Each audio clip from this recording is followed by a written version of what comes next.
on the YouTube and the Facebook. It's the crucial conversations that Erie needs, and sometimes we just got to talk about the politics of it all. And that's why we bring on our political guru and the Harbor Creek Township Supervisor, Mr. Dean Pepicello. And Dino, after last Monday, people were bowing to you. I was on fire last Monday. You were, yeah. Don't expect that again. Yeah, that was a good show. Yeah, and I went to the Mill Creek Township's General Authority meet their announcement and something, and some as I'm walking in, a lady's like, "I love it when Dean's on with you on Mondays." So it's a thing. It's becoming a phenomenon. Maybe the most listened to hour. No, we can't make that claim. Yeah, I don't think so. Anyways, people listen because they love or hate, and I'm the kind of guy who love or hate, so I'm fine with it. That's true. No problem with it at all. Oh Plenty of people call and go, "You drive me crazy." You play a mean awesome. set of drums too. Where's your next gig? Do you remember? It'll depend on the health of my left knee. Oh, yeah. So we'll see. Left knee. So that's for the hi-hat. Yeah. So I can live without it. If they cut it off, my leg off, then no. I had this gosh, sort of gruesome sports injury. Yes. And the first thing my bandmate said was, "It's all right. It's his left leg. He'll be fine. He can still play the band. Everything will be fine." Thanks for the compassion. Play the kick. They're carrying me to my vehicle, and it's rub some dirt on it. Rub some dirt on it. Yeah, suck it up. So funny. So there'll be a full summer of Wicked Goose shows. We actually did a benefit for the Humane Society. Oh, cool. Over the weekend Saturday night, which was really cool. So it was fun. Nice. Joe Lang had dogs out, and it was we had a good time. I love Joe Lang. All right. Somebody corrected me, saying we're not at war because it's not since World War II that Congress has issued a declaration of war. Sure looks like war. Two carrier groups, all kinds of aircraft, millions and millions of dollars worth of armaments being dropped. And the Israelis took out the Ayatollah. Yeah. That's huge. My goodness gracious. Who would have imagined? And in a hurry, of course. Yeah.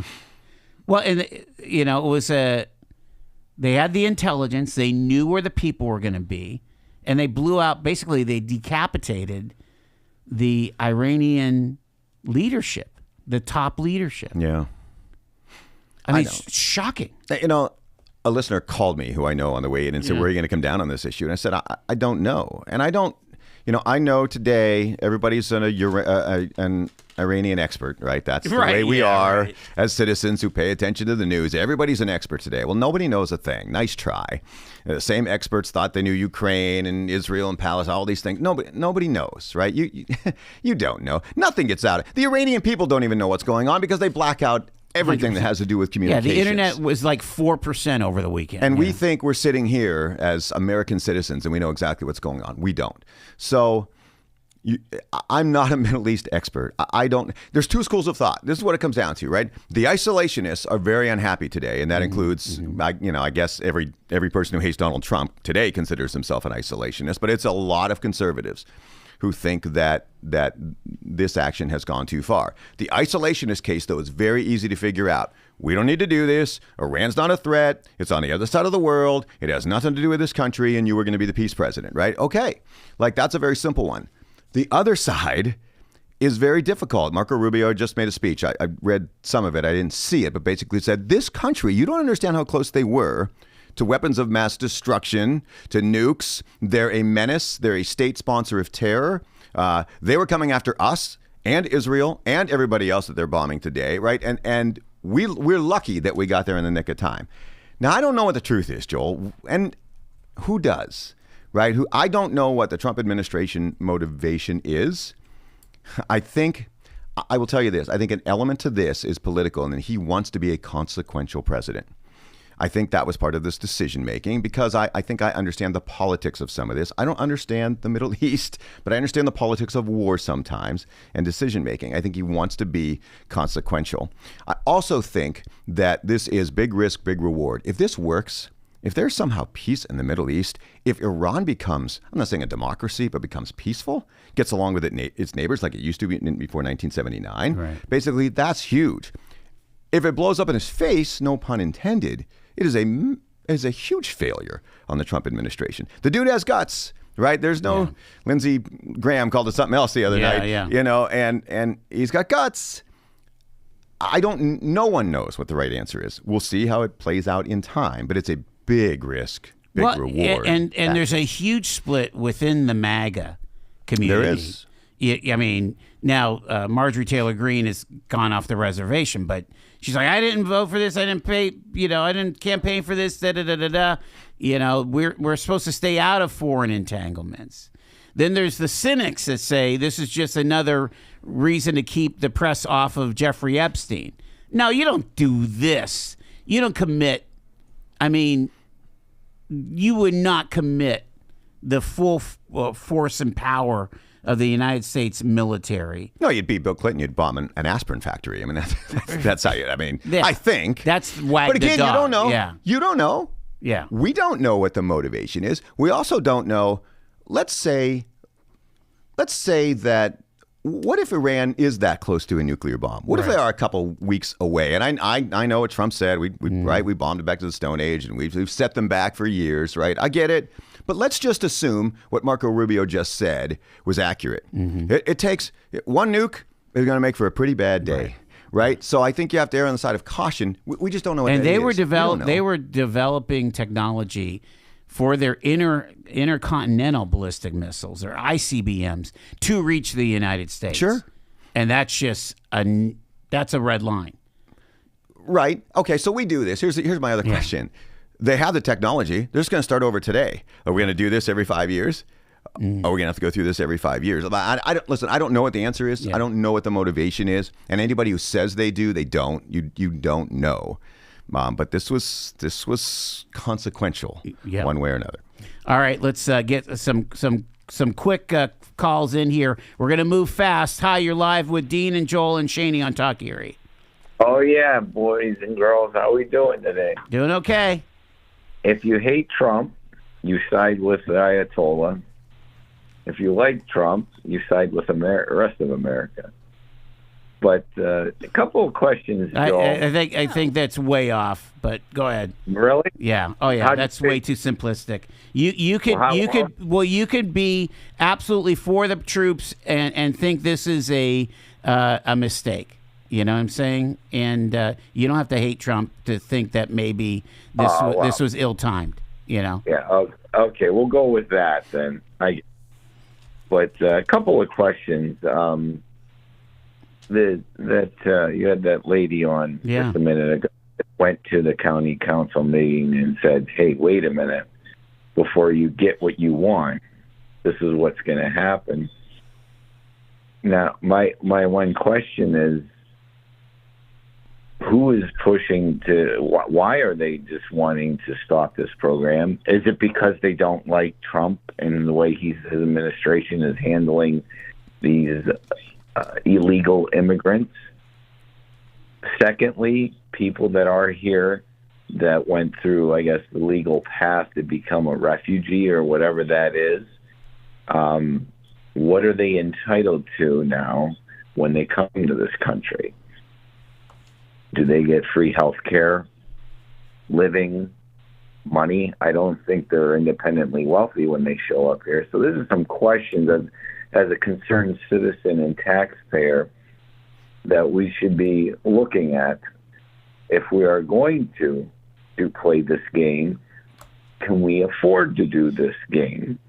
But no matter what, you want to call it what you want, the people are trying to make us that support the president not support him. His opposition, they're trying to do whatever they can, and they'll throw anything against the wall they can to try and divide and conquer, which, along with the media, who's the way they portray and how they report, if you watch. Yeah. And an interesting thing, we'll wrap it up. Yeah. You take away taxpayer programs that are connected to Democrats, and I wonder if they could win an election. I appreciate it. Thank you, man. Okay. Bye-bye. Grab another call. Hi, you're live on Talk Erie. Go ahead. Hey, Shaney, Joel, Guru. Hey, I almost missed you guys. I was watching a replay of Doggy Draw down there in Washington, D.C., where they had to pray to the dogs. Yeah. Tillis and the former governor from West Virginia, they got permission from Mike, the speaker, Mike Johnson, to have this little event down here. It was great. But anyhow, Joe, I don't really understand what the heck is going on. People saying, are we at war? Well, now there's 6 Americans dead. I don't know if you guys know that. I lost count of 4. Wow. Yes. Well, you're going to lose count for a long time.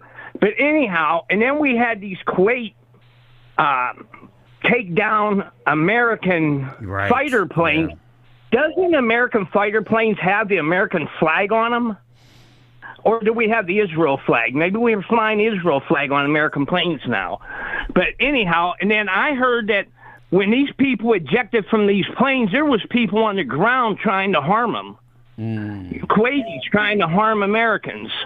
So is it friendly fire or isn't it friendly fire? I'll tell you what matters right now. All that matters right now is Trump loves gold drapes. He loves the gold curtains. The cranes are working from 7:30 in the morning till 11:30 at night to build the big, beautiful ballroom. This is all about Trump. Trump don't give a crap about America. He cares about what people think of him. And I'll tell you what, his ratings are going down the pooper, if you know what I mean. All right, Later. sir. Thank you, man. We got to go to break. We'll let Dino ruminate on some of this and keep moving here. It's Talk Erie and the Joel Natale Show.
Monday afternoons are full of politics here on the Joel Natale Show. Can I before we jump back into Iran, or maybe do you have any final comments on this whole thing? Like, what is this? I shouldn't say final comments, but what is this? Yeah, we've got primaries starting tomorrow in Texas, right? You got a couple of Republicans going after John Cornyn. One side is saying we need this guy, and he's a voice of reason in the Senate here in Texas, or there in Texas. Another guy saying he's a swamp creature, We got to get rid of him. And, Ken Paxton, who's got a really checkered resume as Attorney General, there's issues with him. He's kind of leading the Republican race. And you got Jasmine Crockett right now, who's leading the Democratic race. But can she win the great state of Texas, in the fall? She's probably maybe not. That'll be an interesting race, and we'll get to it, and we'll see. I'll tell you this. Write this one down. I think Trump has abandoned Republican candidates. That's what he did Saturday morning. I think he abandoned them. I think it became, I don't know what the reasoning is. Maybe the reasoning is he wants to be consequential. Maybe the reason is what Bill just said. It's all about him. Maybe the reason is we have to strike now because national security is at stake for us and our allies. But this thing isn't going to be resolved. Iran's not going to get fixed in the next 6 months. Not at all. It's not going to happen. So I think that every Democrat, every Republican that isn't MAGA or whatever, isn't taking Trump's endorsements, going to go out and say why is he not worried about the economy? All these things we were told, right? Got to be the economy, got to be these things at home. I think he has abandoned a lot of Republican candidates with this decision because he thinks whatever the reasoning is. I'm not saying it's unjustified, but I think they're getting left behind now. Is my first point when you talk about politics. I think the other thing is I get the whole isolationist argument. What if he's right and it's dangerous? And what if he's right, it works out? You see the Iranian people celebrate? Right. If you were talking to Iranian Americans, like they think this is the greatest thing in the world.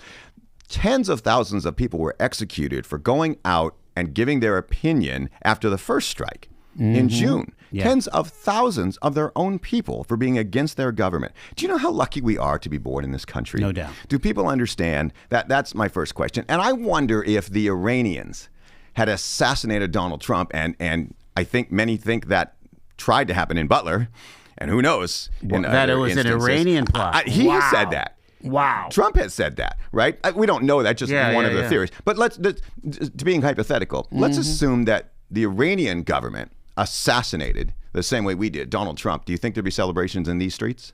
Wow. I mean, it's a legit question. I'm just, the point is, there wouldn't be. The point is, maybe peace will come to the Middle East with this risk, and maybe those people who are horrifically impressed will, in fact, now, I mean, the celebrations now, there's nobody hiding. They're out there celebrating all day. There has to be some significance to it. So big risk, big reward, big political risk and reward as well. More risk than reward politically than in real life, to be honest, because they're not. So you don't see any upside to this politically for his party. Sure, for the next president, but nothing's going to get done in the next. Yeah, I mean, primaries are starting. Yeah, like you said, I don't think anything gets done by November. Do you know how long this will take? Regime change. It doesn't. It doesn't happen overnight. What do you think about Fetterman saying this was a bold move by the president that needed to be done? I mean, he's a big Israeli supporter. I mean. That's got to be it. It's the basis is this was the menace to our ally and really multiple allies in the Middle East.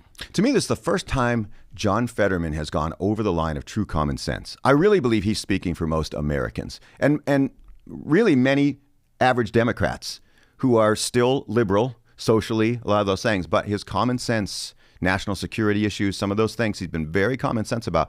This one goes pretty far. I think, because we don't know yet why they made this decision. We don't know that yet, and he's clearly on the pro-Trump side on this particular issue. It's stark contrast to Governor Shapiro, who came out just railing against the president.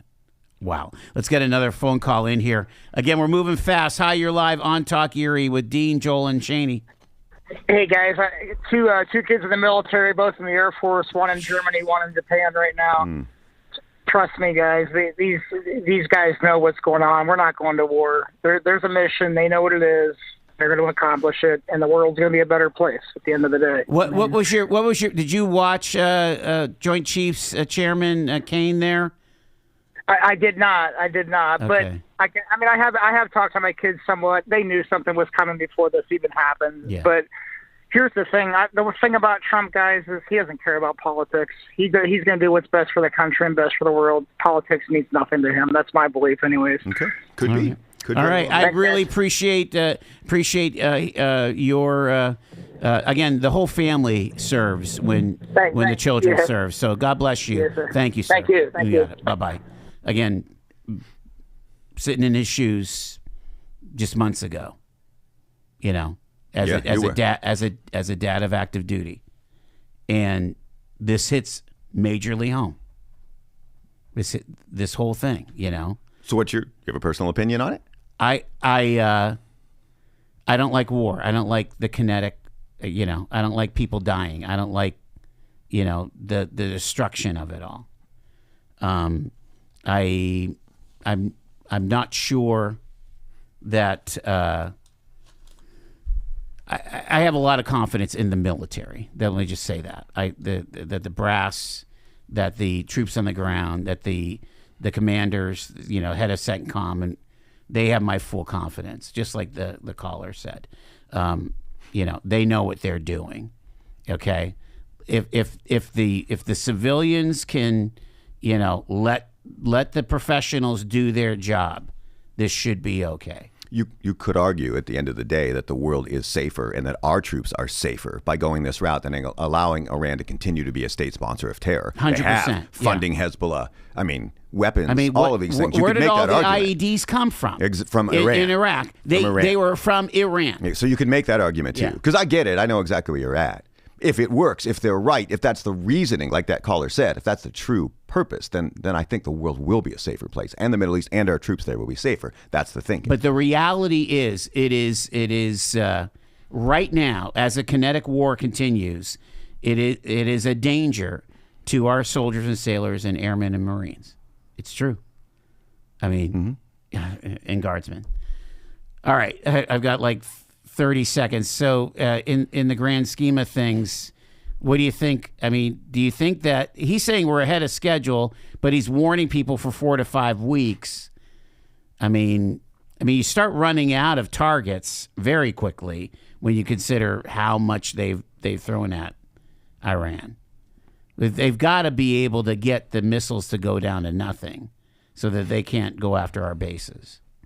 Well, they're bombing everything in sight right now. Yeah, hotels, airports, of every ally that exists. And this isn't Venezuela. I mean, this is not Venezuela. I assume they anticipated, of course. We'll win this action, and I think we'll do it without ground troops. I think they're committed to all that. I thought it was extremely interesting how General Kane was talking about the first thing they do is the cyber stuff. They daze and confuse the enemy before they fire a shot. I mean, I heard it said this way: this proves that anywhere, anytime, at any place, the U.S. military can reach and do damage to an enemy. I mean, it's like it's near omnipotence. I don't want to overstate it, but they're pretty darn good. All right, back in a bit.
The midterms are on. Texas, North Carolina, a couple other states having their primaries tomorrow. Should be interesting. And midterms are becoming, like a mini presidential election year. We're interested in what's happening in other states. And when we talk politics, we bring in our political guru, Dean Pepicello, the Harbor Creek Township supervisor. So the Jasmine Crockett race against, what's his name? I can't remember. James Thank you. What is Tallarico? it? Tallarico, right? Tallarico. Yeah. That's tomorrow? That's tomorrow. Ooh, anybody see any polling on that? She's leading. She's leading? Barely. Barely, yeah. It's gonna it'll be something to watch. It's flipping back and forth. Is it? So I Yeah. mean, to say that she's leading, not 100%, not clearly. And there's a three-way on the Republican side with Paxton leading that poll. And they're all rooting for her. Every one of the Republicans is rooting for her, I would think. They are, but I would tell you imagine. what, I'm not sure she's that much of a pushover in the fall. Probably, because I don't know how you win some of those deep red areas in We back her in her corner. She's not a pushover. She's But, going to I raise mean, a ton of money. She's going to be a fiery candidate. and she can She'll be win a great lot candidate. of votes in Houston and in Dallas and Austin, But you can back her into a corner with middle-of-the-road voters. Yeah. That's why they're rooting for her. Right. They're also rooting for a close race. They don't want anybody to win the thing outright because then you have a tougher. You want a 50-50 candidate. I think I find her very impressive. Like, she's not a member of the squad. Like, she's squad adjacent, but she's a better orator. She has more well-formed ideas than the squad. She's good. Are you paying attention to Tallarico though? I am. He's Yeah, great. yeah. He's really good. He's pretty slick. He's not just slick. He's laying out the facts. Okay. All right. Do they have closed primaries? I don't know. I don't know Probably. either. I would think it's they have Texas. runoffs. Like, if you don't win a 50%, you have to win 50% in one vote, or else you go into a runoff. So, like, it's convoluted. Like, they have, 3 elections or something. A runoff with a closed primary? Yeah, like with the primary, yeah.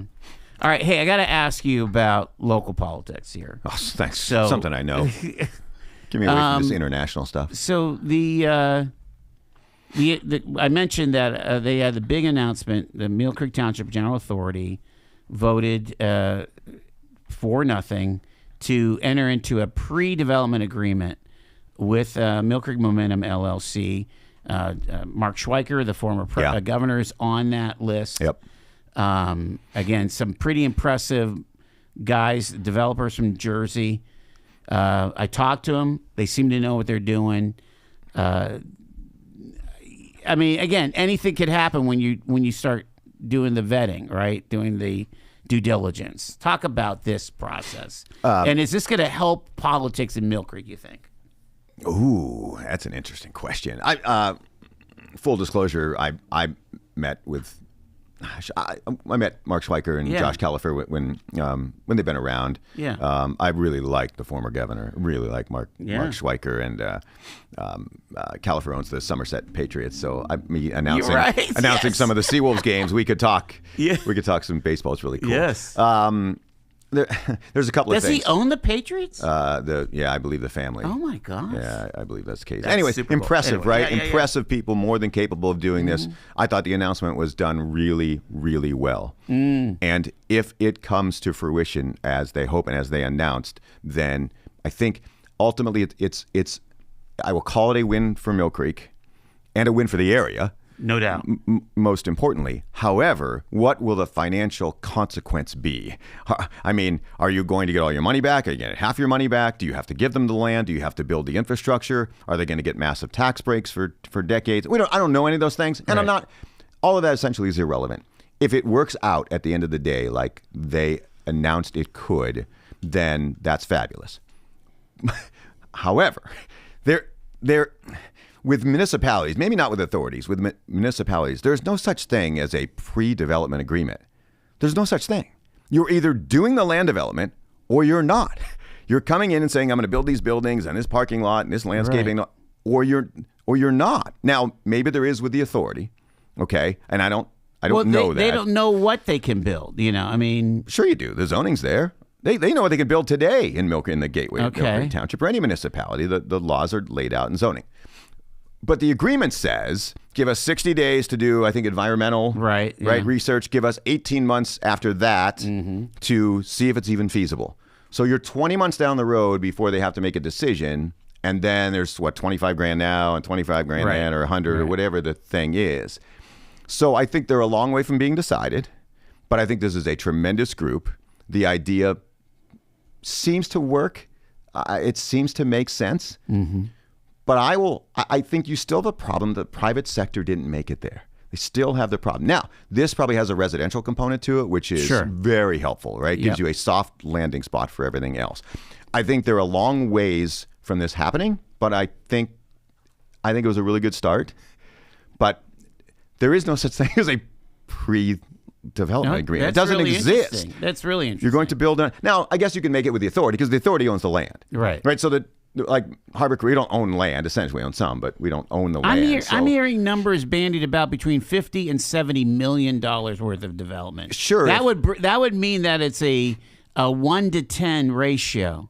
That they spent 7 to develop 70. That sounds like that's a winning ratio. I think you're talking about the cost of if the entire thing is built out as they had designed, all the commercial. That's probably true. Could ultimately be a win. Could. You don't know what that looks like yet. But it's a good start, but it's not somebody didn't come and file for land development. Somebody didn't come to the township and say, here's what I want to do. I want to build 500 units. Right? And let's go. And here's where my stormwater is going to be. And here I've paid all my fees. Right. I've paid all my zoning fees. I'm ready to go. Let's put a shovel in the ground. Like that didn't happen. If it happens, fabulous.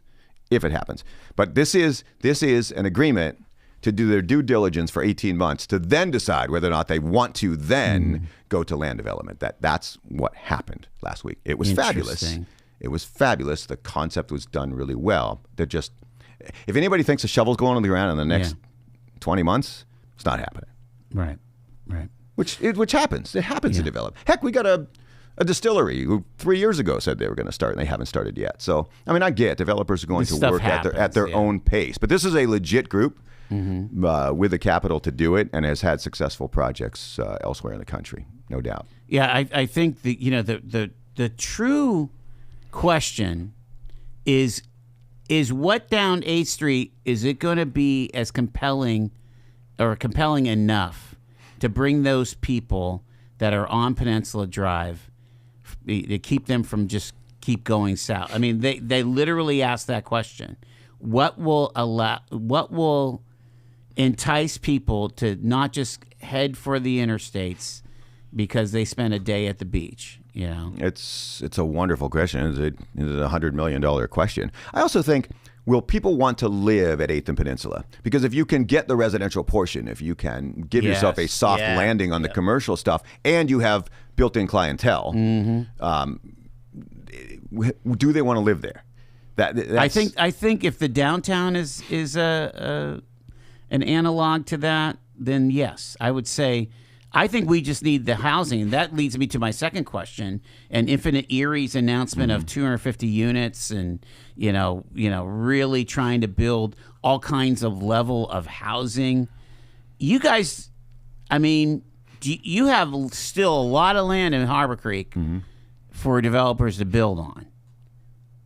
What's shaking with that? Are we? Well, Joe Palermo's doing 173 units of townhouses and apartments between the township building and so he's doing rentals. Rentals, upscale, right? I mean, Molino Homes has built, I don't know, 24 homes. We just got a plan today for another 100 homes, we think, in another subdivision. Now we'll see if all that comes to fruition. Right? It's all just planning. So I'm not sure if that's the same. Are they on city water and sewer? Yeah. Okay. Oh yeah. We don't. So you still have room in Harbor Creek?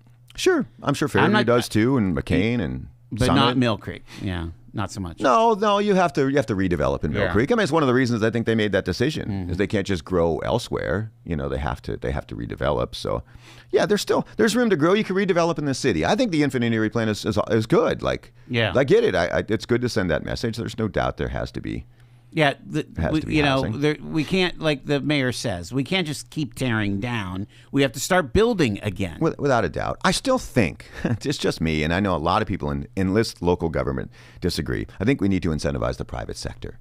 I still think there's too much government, pseudo-government. Right. I get leading this thing. You make that argument all the time, and you're right. But I think you can lead and still turn it over to the private sector by incentivizing them. What would that look like? Tax abatement.